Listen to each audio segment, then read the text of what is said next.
And secondly, your answer should be well organized. You cannot write haphazard way. Whatever facts you have, you must organize. Then you give an effective introduction, then an effective conclusion. There is a belief in general that what is conclusion in zoology?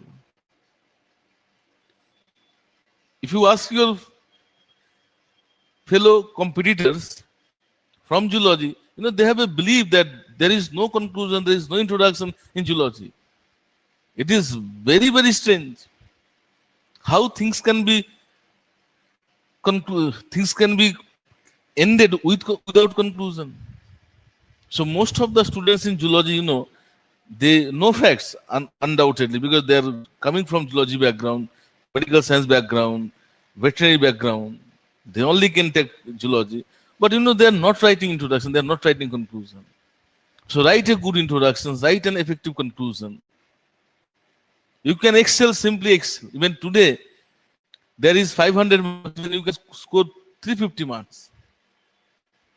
The only problem with zoology is syllabus is lengthier.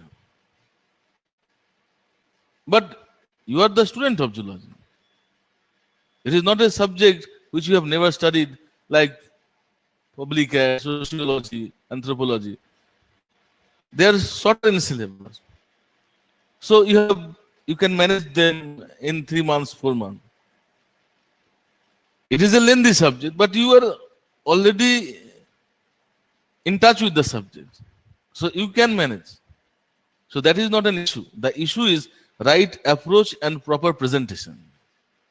The problem with these optional students, they know the facts, and the way they have presented facts in graduation, post-graduation, they think that is the right approach. In university, what is the approach of presentation? Just write as much as possible. Make your answer copy bulkier. Then you will be given with very good marks. But in UPSC, you will be given limited pages. For 10 marks, 2 pages will be given to you. For 30 marks, 50 marks, so 20 marks and 15 marks, you will be given only 3 pages. So that is the challenge. See, can you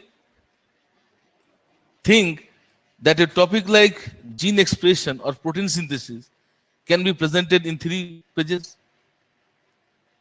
So here, people miss the track. They can't write everything. They'll miss some important things. They'll not give diagrams. There'll be no introduction. There'll be no conclusion. They'll give some facts whichever come to mind at that point of time. The result is 200, 210.